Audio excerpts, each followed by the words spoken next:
김제 시내버스 노선을 독점 운영하고 있는 업체 기사들이 임금 체불에 반발해 버스 운행을 중단했습니다. 버스 대란에 시민들은 큰 불편을 겪었습니다. 전주 항공대대 헬기 노선을 둘러싼 갈등이 심해지고 있습니다. 전주시의 굼뜬 대응에 뿔이 난 완주군 주민들은 민간 협의체를 꾸려 본격 대응하기로 했습니다. 농심이 다시 군산 꽃새우를 사들이기로 하면서 어민들이 시름을 덜게 됐습니다. 어민들은 농심의 장기 구매 약속이 있어야 한다고 말하지만 농심에만 의존해선 안 된다는 지적도 뒤따릅니다. 국회가 내일 본회의 처리를 전제로 추경 예산안 심사를 재개했습니다. 전국 예산은 900억 원이 넘는데 벼락치기 심사에 제대로 반영될지 관심입니다.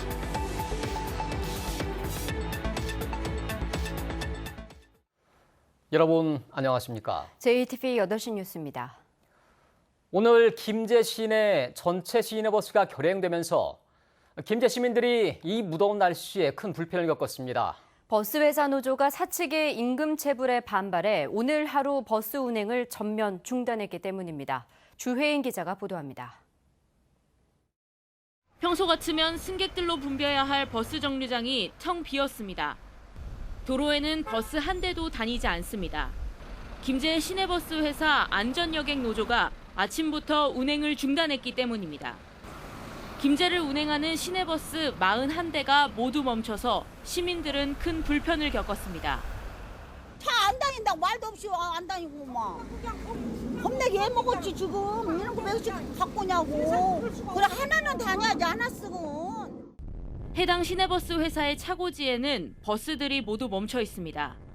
노조 측은 버스기사 대부분이 임금 체불을 겪고 있고 그 금액이 30억 원에 이른다고 주장합니다. 지금 여기 있는 사람들도 체불이 한 20억 약 그 정도 돼요. 어느 정도 해결을 해주면서 월급이라도 주면서 해결을 해야지. 안전여객 측은 승객이 줄어든 데다 지난해 10월부터 단일 요금제가 도입되면서 수입이 줄었지만 보조금은 턱없이 부족하다고 말합니다. 보조금이라도 좀 땡겨서 이달에 공급을 기사들 먹고 살아야 할 거 아니야. 시에서는 이것을 땡겨서 못 준다 보니까. 김제 씨는 적정한 보조금 액수를 정해 지급하고 있다는 입장입니다. 돈이 없으니까 그냥 달라 하는 거예요. 아무 근거 없이 그냥 돈 주면 가입한다고. 김제 씨는 우선 버스 20대와 택시 38대를 투입해 운행 중단에 대비하기로 했지만 중단이 길어질 경우 시민들의 큰 불편이 예상되고 있습니다. JTV 뉴스 주혜인입니다. 농심이 꽃새우 구매 중단 방침을 철회하면서 일단 군산의 어민들이 한시름 덜게 됐습니다. 하지만 문제가 완전히 해결된 것은 아닙니다. 농심이 수매를 한다고 해도 과연 수매가가 얼마나 될지 또 내년에 농심이 어느 정도나 수매할지도 알 수 없는 상황입니다. 길게 봤을 때는 농심에 대한 의존도를 줄여나가는 자구책을 세울 수밖에 없습니다.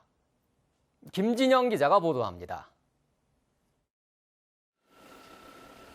조업을 포기한 지 열흘 만에 꽃새우 어선의 엔진이 힘차게 돌아갑니다.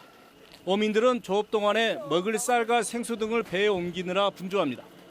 지난 22일부터 농심의 꽃새우 구매 중단에 반발해 조업을 중단한 어선은 50여 척. 농심이 꽃새우를 다시 사기로 결정했다는 소식에 출어 준비를 서두르고 있습니다. 이곳에 정박한 꽃새우 어선들은 조업 채비를 마치는 대로 위도와 말도 등으로 향하게 됩니다. 그러나 어선을 바라보는 어민들의 마음은 무겁기만 합니다. 꽃새우 조업 허가 기간이 9월까지로 남은 2달 동안에 꽃새우 구매 중단으로 발생한 적자를 만회할 수 있을지 걱정입니다.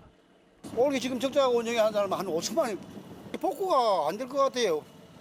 앞전에 2, 3만 원 나가는 게 갑자기 뭐 6, 7만 원 주겠어요? 어민들은 꽃새우 구매 중단 사태가 되풀이되는 것을 막기 위해 농심의 장기 구매 약속이 필요하다는 입장입니다. 농심이 꽃새우의 품질 개선을 구매 조건으로 내건 만큼 어민들이 조업에 집중할 수 있도록 안전장치가 뒤따라야 한다는 것입니다. 협회에서도 이렇게 상품 관리에 신경을 쓰겠지만은 농심 측에서도 우리가 그 좋은 물건이 되면은 어느 정도 기간을 갖다가 보장을 하고 구매를 해줬으면 합니다. 또 농심이 뒤늦게 국산 꽃새우 수매에 나서더라도 지난해 수준만큼은 어려운 데다 내년에도 예년 수준의 수매가 가능할지 불투명한 상황입니다. 농심에 의존하는 꽃새우 판매 구조에서 벗어나야 한다는 지적도 나오는 듯 급한 불은 껐지만 풀어야 할 과제가 산적해 있습니다. JTB 뉴스 김진영입니다. 전주 항공대대 헬기 노선에 대한 완주군 주민들의 반발이 거세지만 전주시는 여전히 대책을 내놓지 않고 있습니다. 주민대책위와 완주군은 민간 협의체를 구성해 본격적인 대응을 준비하고 있습니다.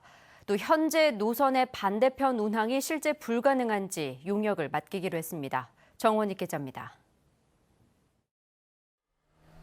완주군 이서면 주민들이 전주 항공대대 앞에서 2달째 헬기 노선에 반대하는 천막농성을 벌이고 있습니다. 전주시청 앞에서는 1인 시위를 이어가고 있습니다. 완주군 주민대책위원회는 완주군, 완주군회 등과 민간 협의체를 구성해서 대응 수위를 높여갈 계획입니다. 10만 완주 군민 그리고 이런 상황, 부당한 이런 상황에 대해서 항거하는 모든 세력들을 다 규합해서 전주시와 국방부의 부당한 처사에 대해서 우선 전주시 주장처럼 현재 결정된 노선의 반대편 쪽으로 헬기 운항이 불가능한지를 철저하게 조사한다는 계획입니다. 이를 위해서 용역을 준비하고 있습니다.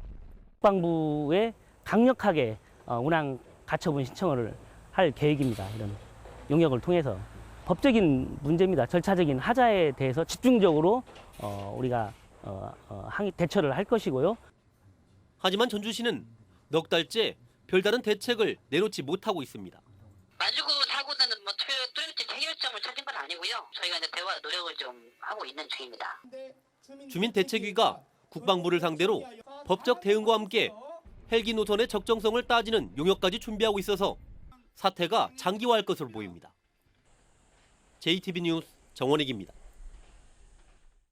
전북 지역 26개 시민사회단체로 구성된 전북민중행동은 오늘 성명서를 내고 전주시가 공유재산인 종합경기장 개발로 롯데재벌에게 특혜를 주고 있다며 개발 계획 백지화를 촉구했습니다. 또 전주시의회가 종합경기장 부지 감정평가 예산 1억 원을 통과시키면서 전주시에 거수기로 전락했다며 지금이라도 롯데와의 계약 해지를 시의회 안건으로 통과시켜야 한다고 주장했습니다. 국회가 내일 본회의 처리를 전제로 정부의 추가 경정 예산안 심사를 재개할 계획입니다. 예산안에 담긴 전북 예산은 900억 원이 넘는데 벼락치기 심사 속에서 얼마나 반영될지가 관심입니다. 권대성 기자가 보도합니다. 조선소와 자동차 공장 폐쇄로 고용난이 심각한 군산시. 정부 지원을 받아 단기 근로사업을 해왔지만 예산이 바닥나 석 달째 중단되고 있습니다. 정부가 사업 재개를 위해 80억 원을 담은 추경 예산안 처리가 늦어져 군산시가 애를 태우고 있습니다. 저희가 이제 상반기 때 이 사업을 했었잖아요. 그렇기 때문에 이제 그분들이 쉬는 기간이 또 길어지게 되면 또 생활이 어려우니까 문의하신 분들이 굉장히 많습니다. 미세먼지를 줄이는 노후 경이차 폐차 지원 확대 사업도 어렵기는 마찬가지입니다. 추경안이 처리되면 올해만 전북 전체 노후차의 15%인 2만 대의 폐차를 앞당길 수 있습니다. 제출 98일 만에 국회가 심사에 들어간 정부 추경안의 전북 예산은 22개 사업에 931억 원입니다.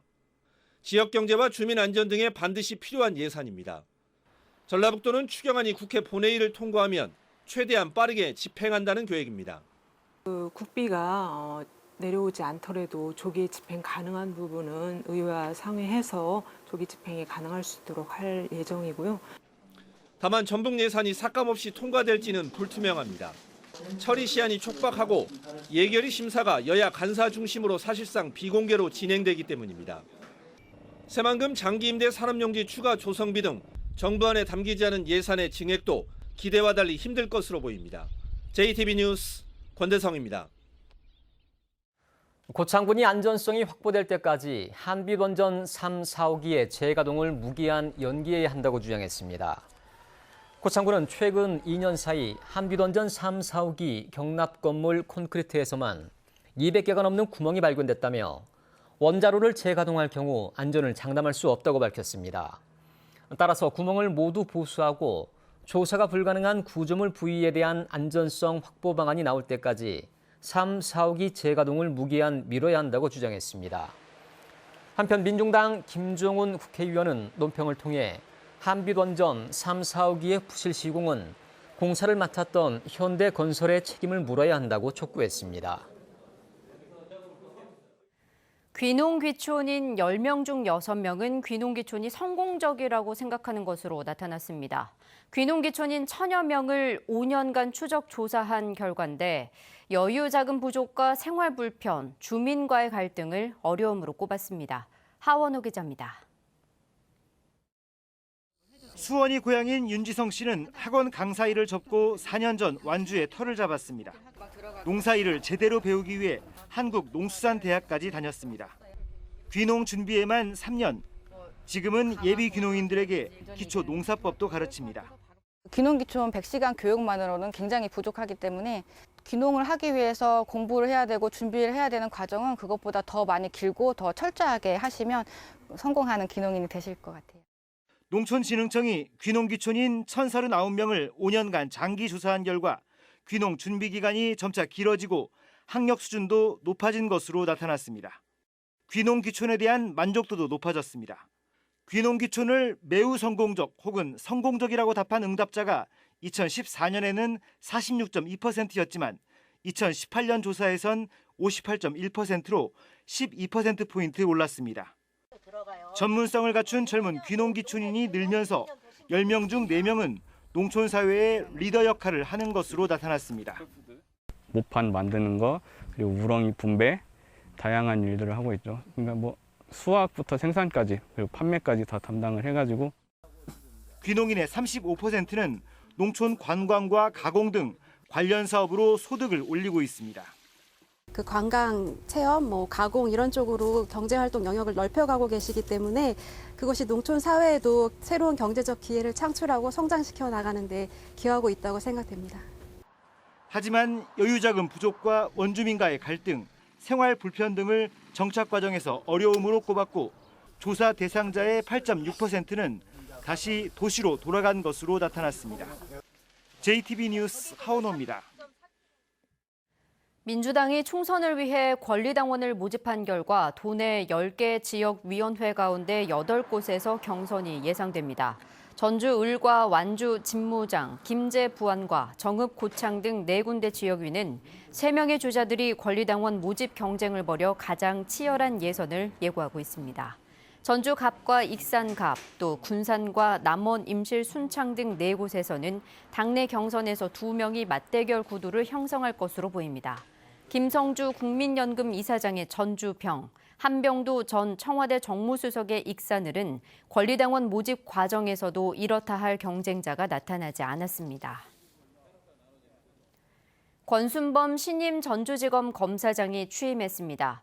권 검사장은 관련 기관과 협력해 지역의 안정과 발전을 가로막는 고질적인 병폐가 있는지 살펴보고 인권 친화적인 수사 환경을 구축하도록 노력하겠다고 밝혔습니다. 한편 전주지검 신임 차장에는 최용훈 전 전주지청장이 임명됐고 박재휘 군산지청장, 김우석 정읍지청장, 이지형 남원지청장이 각각 인사 발령됐습니다. 전주 완산경찰서는 장례식장 업주를 흉기로 찌른 혐의로 58살 A씨를 붙잡아 조사하고 있습니다. A씨는 오늘 오전 11시 15분쯤 전주시 삼천동의 한 장례식장 주차장에서 61살 B씨의 손등을 흉기로 찌른 혐의로 현장에서 긴급 체포됐습니다. 경찰은 개인적인 원한에 따른 범행으로 추정된다며 B씨를 상대로 정확한 범행 동기를 조사하고 있습니다. 전주 완산경찰서는 오늘 오전 10시쯤 전주시 평화동 한 야산에서 숨져 있는 62살 A씨를 경찰과 119 산악구조대가 발견했다고 밝혔습니다. A씨는 지난 25일 오전 평화동에 있는 자신의 집에서 나간 뒤 실종돼 경찰 등이 수색 작업을 벌여왔습니다. 경찰은 A씨가 등산을 하다가 발을 헛디뎌 숨진 것으로 보고 정확한 사망 원인을 조사하고 있습니다. 장수를 제외한 13개 시군에 사흘째 폭염주의보가 내려진 가운데 남원 33.9도, 전주는 낮 기온이 33.3도까지 올랐습니다. 오늘 밤까지 동부 내륙에는 5에서 30mm의 소나기가 내리겠고 밤사이 열대야 현상이 나타나는 곳도 있겠습니다. 내일도 대부분 지역의 낮 기온이 33도까지 오르겠고 오후 한때 동부 내륙엔 최대 20mm의 소나기가 내리겠습니다. 내일부터 나흘 동안 대조기를 맞아 새벽에는 군산 758, 위도는 700mm까지 해수면이 상승할 것으로 보입니다. 당분간 대체로 맑은 가운데 무더위와 열대야가 이어질 전망입니다.